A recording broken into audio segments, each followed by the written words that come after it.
Welcome to our physiotherapy case where we meet Robin. Robin is a healthy young man in his 20s. The last few weeks he has complaints of his right knee just below the kneecap. His general practitioner referred him to our physiotherapy practice, and in addition to normal physical examination, we decided to perform an ultrasound examination. Our suspicion is that the patellar tendon of Robin has become irritated. One way to examine this is in a sitting position with the knee slightly flexed. In musculoskeletal imaging we use a linear probe. The tendons of this body part can be visualized well using ultrasound.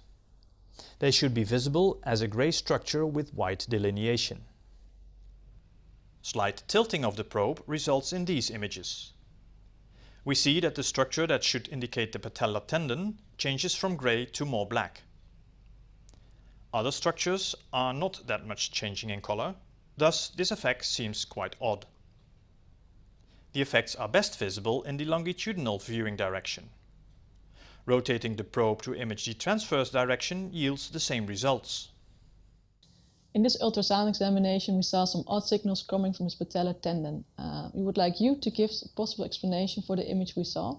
In the coming weeks we will learn about the effects of the anatomy of the human body can have on the final image.